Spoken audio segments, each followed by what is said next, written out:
Although we know you was in a party system, you originally started in 2006 with the name The Takeover. What was the reason behind the name change? Because it was legal. Yeah, because like that was when like MySpace was like massive, and when you look up The Takeover on MySpace, it was like 55 bands named The Takeover. We were like, and then when you Google The Takeover, it's like all Jay-Z lyrics. Alright. So we decided on like InnerpartySystem as one name because when we Googled InnerpartySystem as one thing, there was 0 entries on Google. Right. So you knew from that point on that everything related to that was going to be from the band. Right, I see. You'll be known for your internationally recognised hit "Don't Stop." Were you surprised at how successful it became straight off? Absolutely. I don't think any of us has ever been in a band before this where it was our main job. So it was just like everybody else. You make music, you have no expectations. You just make music because you love doing it, and then to like, and at that point, like you said, like MySpace was huge when that song came out. It's like and that was kind of how you measured success of stuff at that point. I was song and just watch the plays go from 1,000, 10,000, 20,000. Like every couple of weeks you check. Oh my gosh, it was just you can never prepare yourself for that kind of thing, but it was definitely exciting, for sure. Alright, you've had a few tracks that have been used on some games, like Heart of Fire on Burnout Paradise and It's Empty Love on Need for Speed. How did it feel to know your songs were being listened to by thousands of gamers like worldwide? It's awesome. Feels great. We're pretty gamery ourselves. So Gamery. It's pretty cool. So did you buy the games then? Actually, I think we got them shipped to us. Yeah. EA sent us the games. That's basically the payment for it. They're like, thanks for the song, here's a video game. Oh, right. That's alright. And there's things that you do like in the band that like your parents don't understand. Right. And it's like stuff like being in video games. Another great part about doing stuff like that is like that's stuff that parents do understand. Yeah. So it's always like there's always these things you'll do once in a while. You'll be like, oh, my dad's totally gonna get this. I think this is cool. Yeah. Or like I might tell my dad, oh, we played Milton Keynes Bowl and there was 40,000 people there. We opened up Lincoln Park and he'd be like, I don't even know what you're talking about. You know what I mean? Who's Lincoln Park? What's Milton Keynes? I've never left the state. But to like be able to like grab a video game off the rack and be like, boom, check it out, dude. And, like it always helps for your parents to understand like what's happening. So Jesse Cronin left early last year. Did this have any impact on your writing or creativity? I mean, it was just it was kind of like a mutual thing. Right. He had some opportunities that he wanted to do, and I think it was healthier for both parties. So, in that sense, I think it helped. Maybe. Yeah, it's crazy. Like I feel like I've personally I'm better friends with him now than ever. Like he's playing a 3-3 now, and like we see him and hang out every day. Yeah. And it's actually been great to have him around because we're all great friends. It was just there was some other other issues that definitely all worked out, and I think everybody's a better person for it. So I'm stoked. That's good then. As you were saying before, you performed on Linkin Park's Project Revolution tour. How was the experience playing on such a huge stage? Huge fans? Dude, that shit is crazy, man. It was like 50,000 people there. I've got to say, I was like the Milton Keynes. Oh yeah. It was really good. It was nuts. And like we'd just gotten signed at that point. I mean, how many shows do you think we played before that? Like that was like our 15th show. It was, dude, Ever? It's probably, No and way. not only that, like it's probably like my 60th show ever playing as a person. Yeah. Maybe I don't know. If you don't count like jazz band, I don't know. Yeah. But it's really hard to prepare yourself for that. Like you think you get over like nervousness for like the first 6 months of your band, like yeah, I could totally do this. But then when you walk out and you see like 30,000 people, it's just like right back to square one. It's a huge venue, isn't it? It's insane. It's crazy. That's all I got. Okay. You toured the US with 303. What was it like touring with them two characters? Assholes, dude. No, they're like if they would have grew up around us, we would have been like best friends with them probably. They're like such good dudes. Nothing but good things to say about them. Alright. Have you seen them today as well? I know they're performing. Not today yet.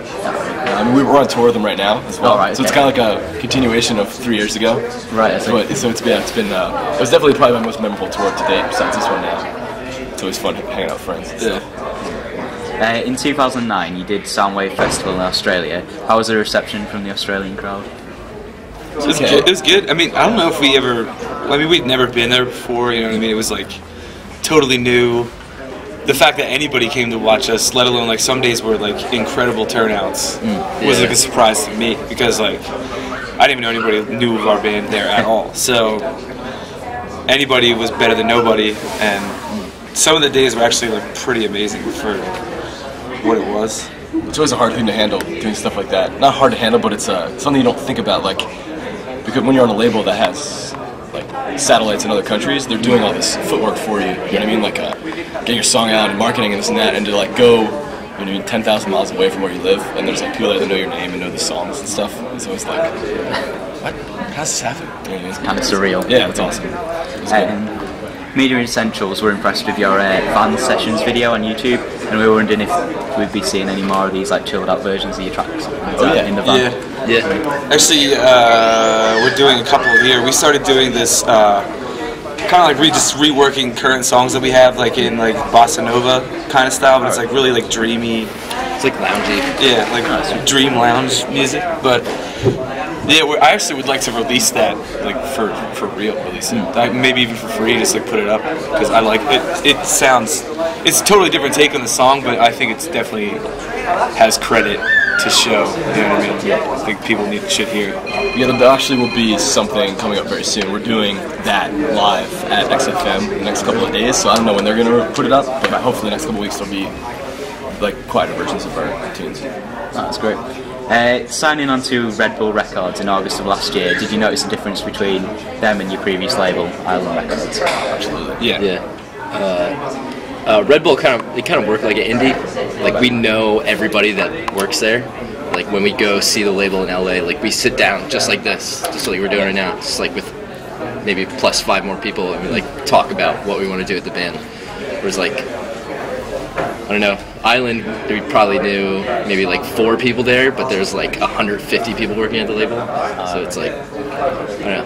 It's not even almost the label's fault as much as it is like just the current situation in the music industry like makes the labels like there's no money coming in anymore. Nobody's buying records, so it's a lot more stressful in that environment. Right. Rightfully so. Totally understand. Nobody's at fault there. It's just like they're just so worried about income that it kind of like trickles down to the band. So like we're stressed out, worried about making radio hits and things like that, and it just that's not Red Bull because they have other sources of income. So they're not totally worried about us being an overnight success. It's more of us developing what we want to be.